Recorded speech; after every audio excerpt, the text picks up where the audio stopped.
Assalamualaikum warahmatullahi wabarakatuh. Halo semuanya, kenalkan kami dari Cetak 10 dengan saya Ashfa Muharrama dengan NIM 2413040009 dan rekan saya Mutmainah dengan NIM 2413040001 dengan dosen pengampu Ibu Febrianti Yuli Satriani SPDI MP.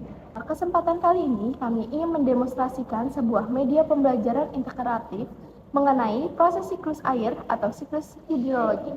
Media pembelajaran berbasis eco-friendly ini kami rancang menggunakan kardus bekas dengan tujuan untuk mempermudah anak-anak dalam memvisualisasikan bagaimana air bergerak dan berputar di bumi secara konkret serta menyenangkan. Nah, sebelum kita masuk ke sesi demonstrasi dan penjelasan materinya, yuk kita saksikan terlebih dahulu proses kreatif pembuatan alat peraga dari kelompok kami berikut ini. Selamat menyaksikan.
Alat peraga dari kelompok kami sudah selesai dibuat dan siap untuk digunakan.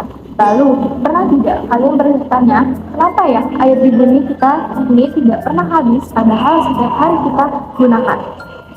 Ternyata rahasianya adalah karena air di bumi selalu melakukan perjalanan berputar yang luar biasa tanpa henti, yang kita sebut sebagai siklus air. Yuk mari kita cari tahu bagaimana petualangan air itu terjadi lewat alat peraga ini. Tahap yang pertama adalah evaporasi.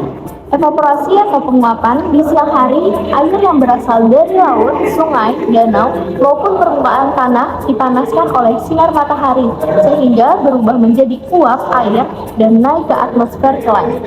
Selain evaporasi, ada juga proses transpirasi, yaitu penguapan air yang berasal dari makhluk hidup seperti tumbuhan melalui daunnya.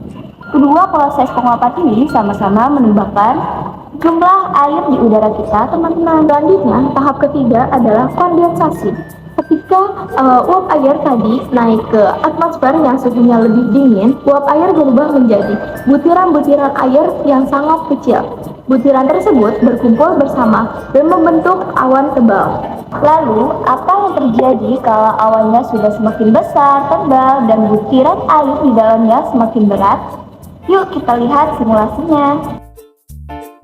Lihat teman-teman, air secara nyata terlihat mengalir jatuh membasahi gunung dan daratan pada alat peraga ini. Terjadilah presipitasi, yaitu proses turunnya air ke permukaan bumi dalam bentuk hujan. Nah, pada daerah yang suhunya sangat dingin, presipitasi ini bisa berupa salju atau hujan es loh.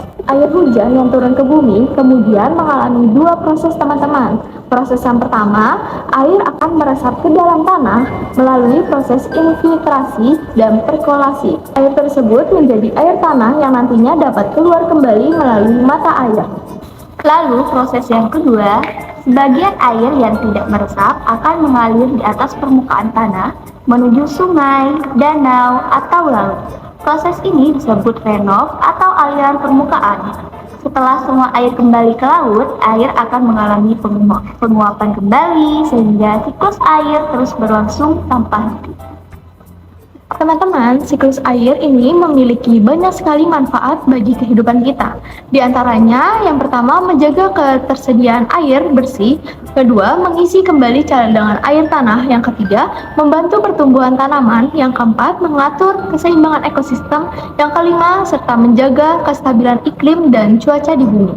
Bayangkan, tanpa adanya siklus air, kehidupan manusia, hewan, dan tumbuhan pasti akan mengalami kesulitan memperoleh air yang merupakan kebutuhan utama makhluk hidup. Oleh karena itu, kita memiliki tanggung jawab besar untuk menjaga kelestarian ini. Caranya mudah kok, kita bisa mulai dengan menghemat penggunaan air, tidak membuang sampah ke sungai, melakukan penghijauan dengan menanam pohon, serta menjaga hutan kita agar tetap lestari dengan menjaga lingkungan. Siklus air dapat berlangsung dengan baik, sehingga kebutuhan air bagi generasi sekarang maupun masa depan tetap terpenuhi. Sekian demonstrasi dari kelompok kami, kurang lebihnya mohon maaf. Wassalamualaikum warahmatullahi wabarakatuh.